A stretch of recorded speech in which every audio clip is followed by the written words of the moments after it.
I never thought I'd be the kind of girl who gets caught in her own web of texts, but here we are. You know that feeling when something you said in private suddenly isn't private anymore? Yeah, that gut-dropping moment just happened to me. My name's Caitlin. I'm 26, and I'm still processing how everything in my relationship imploded because Barry found a text I sent to my sister. Like, I wasn't even talking directly to him. It was a private conversation between me and my sister about how I felt about things. Is that really such a crime? We all vent to our siblings, right? I mean, if you can't be honest about your relationship with your own sister, then who can you be honest with? But now I'm getting ahead of myself. Let me back up and explain how this whole mess started.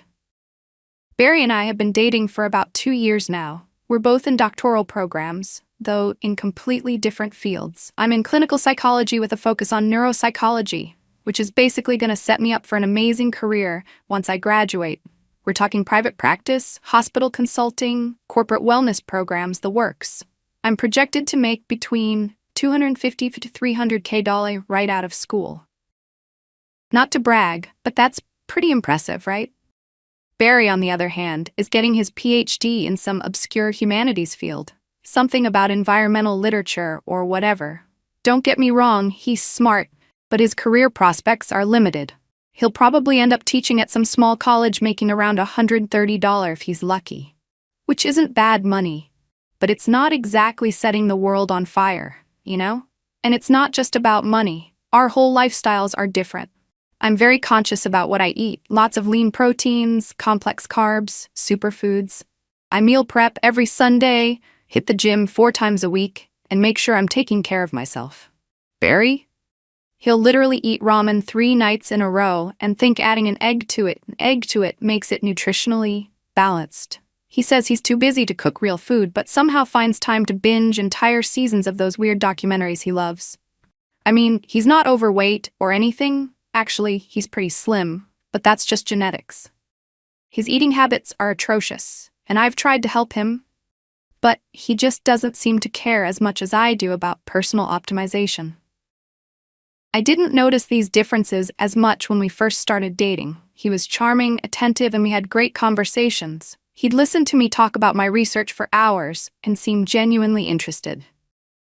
But lately, I've been wondering if we're really matched well for the long term. My friends are all dating guys who are either already successful or on impressive career trajectories. They go on fancy vacations, receive thoughtful, expensive gifts, and get taken to high-end restaurants regularly. Meanwhile, Barry thinks a special date is cooking dinner at home and watching a movie on the couch, which was cute at first, but after 2 years? Come on, show some ambition, dude. So about 3 weeks ago, I had this amazing opportunity come up at school. My advisor invited me and a few other doctoral candidates to join a Sunset Cruise networking event with some major players in the field: hospital directors, private practice owners, pharmaceutical research recruiters, people who could potentially offer me jobs after graduation. It was going to be this gorgeous evening cruise with a fancy dinner and open bar. Basically, the perfect chance to make connections while enjoying luxury treatment for a night. The only problem? Barry had a presentation due the next day that he needed to work on. When I told him about the cruise, he immediately offered to stay home and work on his presentation so I could go. I accepted his offer without hesitation. Obviously, this was a crucial career opportunity for me. Honestly, I was kind of relieved he couldn't come anyway. Barry can be a bit awkward in networking situations.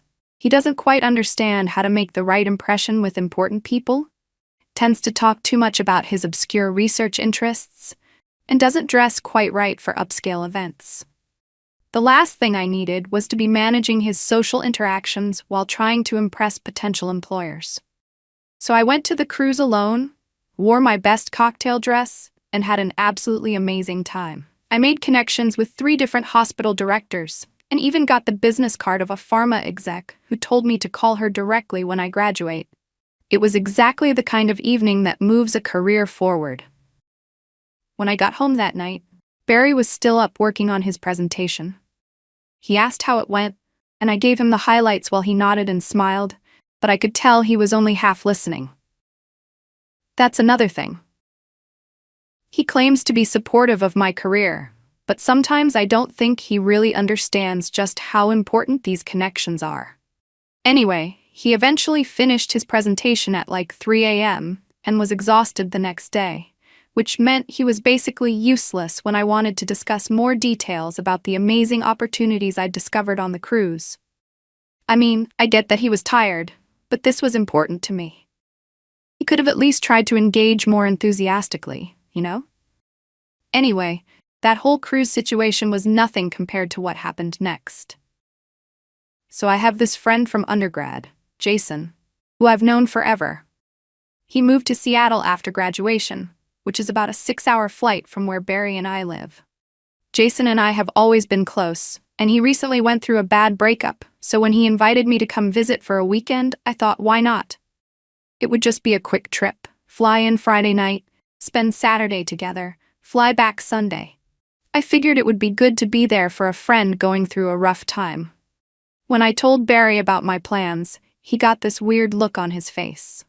Then he asked, "So you're willing to fly 6 hours each way to spend one day with Jason, but you never come to visit me when I'm just an hour away?" For context, Barry lives in an apartment near campus, and I live about an hour away with a roommate in a nicer area. Whenever we hang out, he's always the one who drives to see me.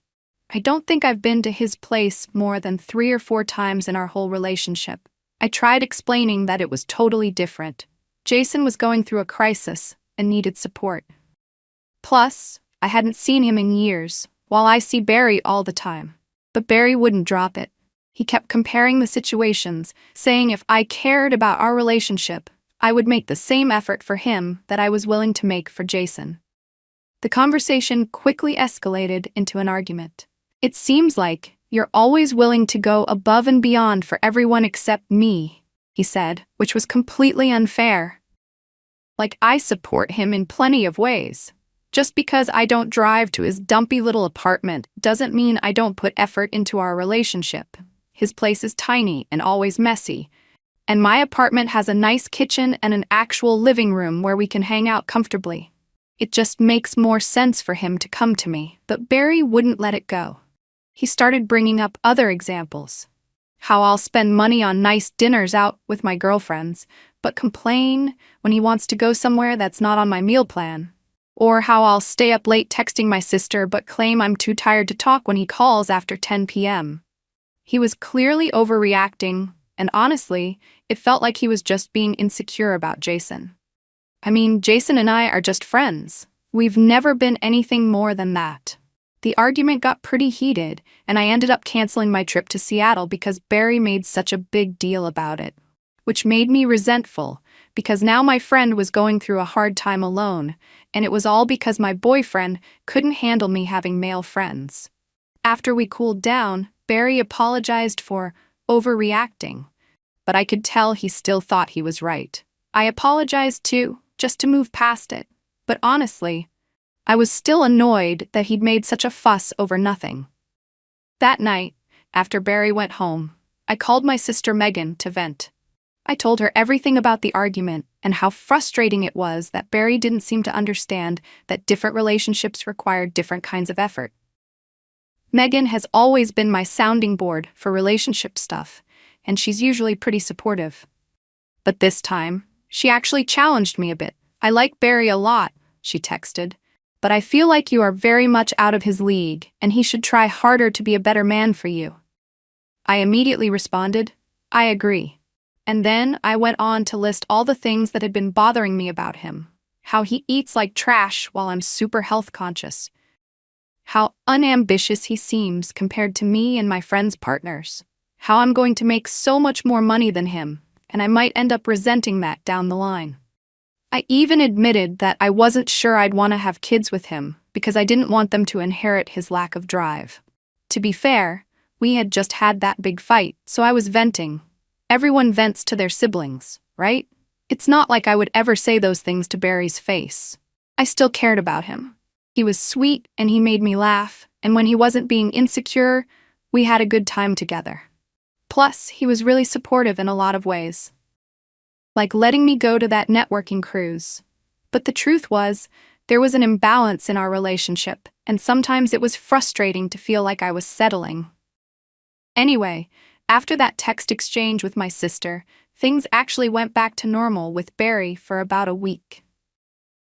We didn't talk anymore about the Jason situation, and I tried to be a little more attentive to show him that I did care. I even offered to cook dinner at his place one night, which is something I almost never do. But I could tell something was still off. Barry seemed distracted, like he was holding something back. When I asked him what was wrong, he'd just say he was stressed about school. But I didn't really buy it. One night, we were at my place watching a movie, and Barry kept checking his phone. I jokingly asked if he was texting another girl, and he got super defensive, which was weird because it was obviously a joke. We ended up getting into another small argument about trust and communication, and he left earlier than he normally would have. The next day, he texted that he needed some space to think about things. I was confused because as far as I knew, we'd worked through our issues about the Jason thing. What else could be bothering him? I gave him the space he asked for. Didn't text or call for 3 days. On the 4th day, I was getting annoyed. Like, how much space did he need? I had stuff I wanted to talk to him about, including this conference I was thinking of attending that we might be able to turn into a mini vacation afterward. So I finally texted asking if we could talk. He agreed to come over that evening. When Barry arrived at my apartment, I could immediately tell something was seriously wrong. His energy was completely different. Cold, distant. He sat on the opposite end of the couch instead of next to me like usual. Before I could even ask about the conference, he said, "We need to talk about something." And my stomach just dropped. "I know what you said to your sister," he continued, his voice unnervingly calm. "About me being out of your league. About not wanting to have kids with me. About resenting me for making less money." I felt like all the air had been sucked out of the room. How could he possibly know about that conversation? Those were private texts between me and Megan. Unless, oh God. "Did you go through my phone?" I asked, my voice rising. The idea that he would invade my privacy like that made me immediately defensive. "No," he said. "I accidentally saw it when I was using your laptop to send myself the presentation file. I was looking for my name in your messages to send it to myself, and I saw your sister's text mentioning me." I remembered now, the night of the cruise, when he was working on his presentation at my place. He must have seen the conversation when he was trying to send the file to himself, which meant he'd known about it for weeks and hadn't said anything. He'd been pretending everything was fine while secretly harboring all this resentment. Talk about emotional manipulation. "So you read my private conversation with my sister and then didn't say anything about it for weeks?" I shot back. "That's really mature." Barry's expression hardened. "I needed time to process it, Caitlin. Finding out that your girlfriend thinks you're beneath her isn't exactly easy to deal with."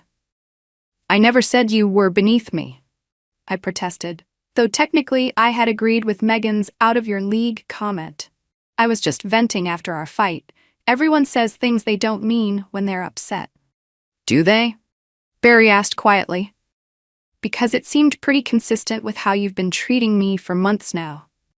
Always expecting me to come to you. Making comments about my diet, my career choice, my apartment, looking down on me for not making as much money as you will someday. Was all of that just venting too?" I felt cornered. Yes, I had said those things, but they were private thoughts.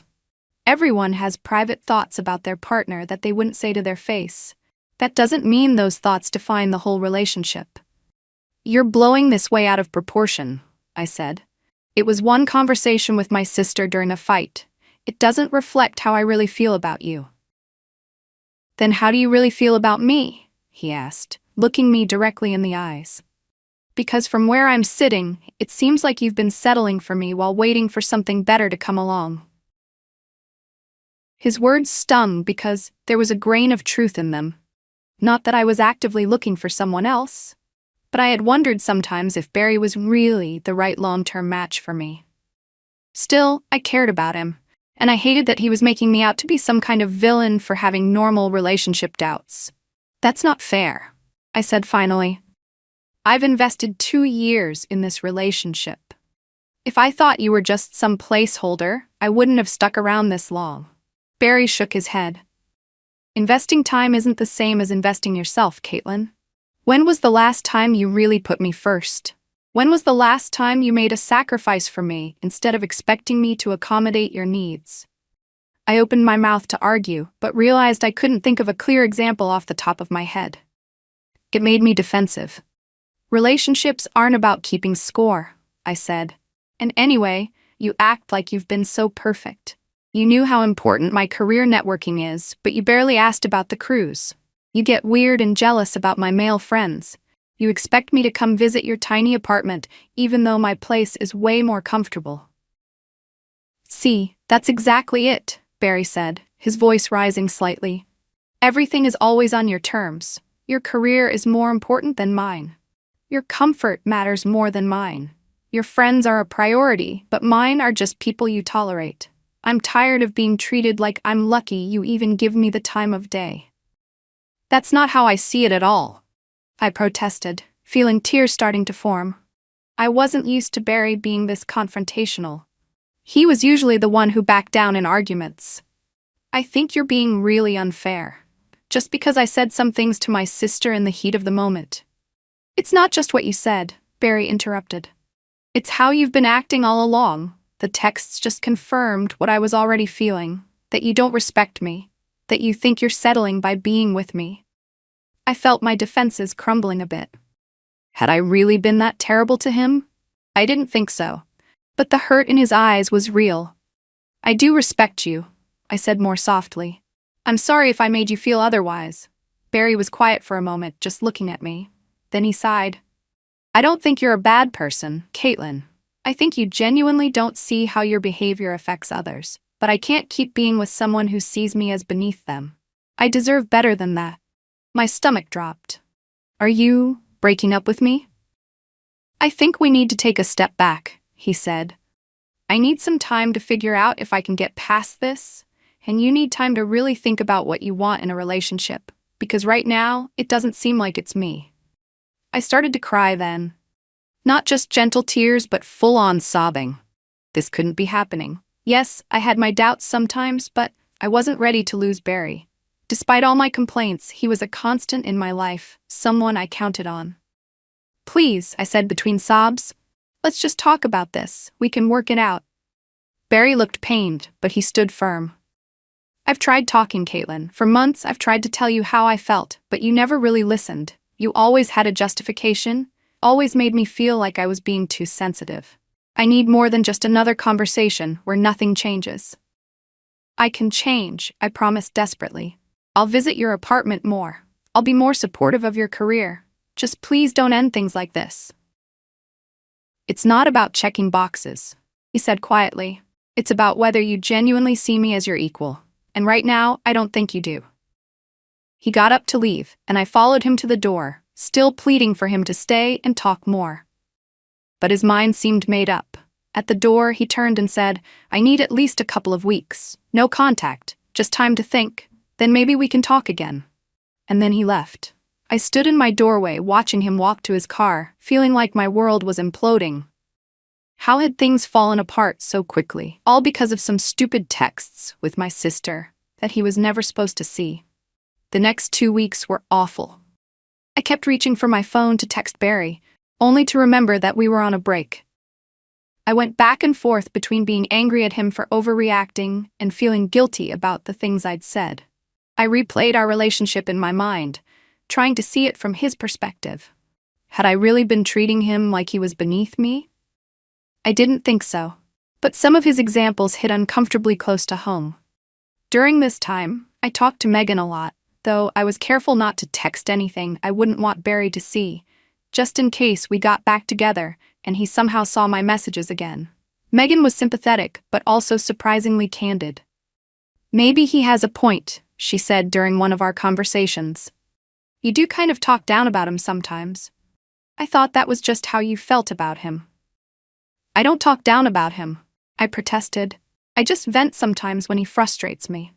Yeah, but you only ever vent, Megan pointed out.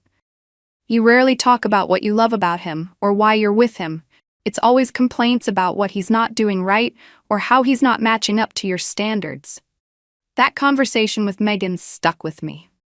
I started looking through our old text threads and realized she was right. Most of my messages about Barry were complaints. When had I become so negative about him? I tried to remember what had attracted me to him in the first place. His intelligence, his thoughtfulness, his ability to make me laugh. The way he really listened when I talked about my day. The sweet little gestures he'd make, like bringing me my favorite coffee when I was studying late. Had I just started taking all of that for granted? As the end of our 2-week break approached, I psyched myself up to fight for our relationship. I would apologize sincerely, acknowledge my behavior, and promise to do better. I even planned a nice dinner at my place. I'd cook his favorite meal. The one I usually complained was too carb-heavy for my diet plan. I bought a bottle of his favorite wine. I was going to show him I could prioritize his preferences for once. But when the 2 weeks were up, Barry didn't call. I waited all day, checking my phone constantly, but nothing. Finally, around 8 p.m., I broke down and texted him, "It's been 2 weeks. Can we talk?" 3 agonizing hours later, he responded, "I need a little more time. Sorry." I was furious. More time? After I'd spent 2 weeks reflecting and planning and preparing to fix things, I fired back a heated text asking how much more time he needed and reminding him that he was the one who suggested 2 weeks. His response was so Barry, calm, measured but firm. "I'm not ready to talk yet. I'll reach out when I am. Please respect that." I didn't respond. Instead, I opened a bottle of wine, the one I'd bought for our reconciliation dinner, and drank most of it while scrolling through our old photos together. The more I drank, the angrier I got. Who did he think he was, stringing me along like this? If he wanted to break up, he should just say so instead of this needing time nonsense. In my wine-fueled state, I did something I now regret. I posted a vague but obviously relationship-related status on Facebook. Funny how you think you know someone until they show their true colors. Time to cut ties, know your worth. I even changed my relationship status from "in a relationship" to "it's complicated." The response was immediate. Friends commenting with heart emojis and "you deserve better, girl" messages. A few asking what happened and if I was okay. My phone started blowing up with notifications. It felt validating, having all these people rallying around me, even if they didn't know the full story. The next morning, nursing a hangover and reviewing my social media activity with regret, I got a text from Barry. "I guess that answers my question about whether you were really interested in working things out. Good luck with everything, Caitlin." My heart sank. I immediately tried calling him, but it went straight to voicemail. I texted explaining that I'd been drunk and upset and didn't mean it. No response. I called again. Nothing. After 3 days of desperate attempts to reach him, I finally got a formal-sounding email. Barry explained that he'd been taking time to decide whether our relationship was salvageable, but my social media post made it clear I wasn't actually committed to working through our issues with maturity and respect. He said he was officially ending our relationship and asked that I not contact him again, except for logistical matters about returning each other's belongings. I was devastated. How had a few texts with my sister and one stupid drunk Facebook post destroyed a 2-year relationship? It seemed so unfair. Yes, I'd said some unkind things, but who hasn't? And yes, maybe I had been taking him for granted a bit, but that didn't mean I didn't care about him. He was throwing away everything we had built over what felt like minor issues that could have been fixed with some effort and communication. It's been a month now since that email, and Barry and I haven't spoken. We arranged the exchange of belongings through a mutual friend.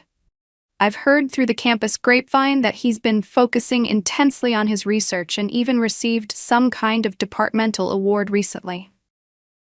Meanwhile, I'm still struggling to understand how everything fell apart so quickly. The worst part is that I'm starting to see that he might have been right about some things. Not about deserving someone better than me. That's ridiculous. But about me not treating him as an equal. Little memories keep popping up.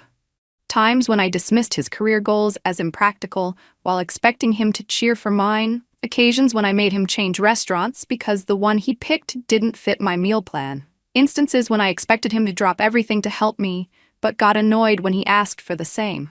But even if I made some mistakes, I still don't think it warranted ending our relationship. Relationships take work and compromise from both sides. Barry acted like I was this terrible girlfriend, but he wasn't perfect either. He was passive until suddenly he wasn't. He let resentment build up instead of addressing issues as they came up. And he completely overreacted to what was just private venting between me and my sister. Now I'm left wondering if I should try once more to reach out to him, to really apologize and see if we can start fresh. Or maybe this is for the best. If he could walk away this easily, perhaps we weren't meant to be together long-term anyway.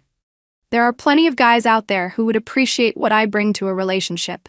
My ambition, my standards, my drive to be the best version of myself. Still, I miss him. Not just having a boyfriend, but having Barry, with his dorky jokes and his thoughtful insights, and the way he could always tell when I was stressed even before I recognized it myself. I miss the comfort of having someone who knew me so well. I just wish he hadn't seen those texts, or that I hadn't sent them in the first place, or that he had understood they were just momentary frustrations, not my true feelings about him. Because despite what I said to Megan, Barry was never actually out of my league. If anything, I'm realizing too late that it might have been the other way around.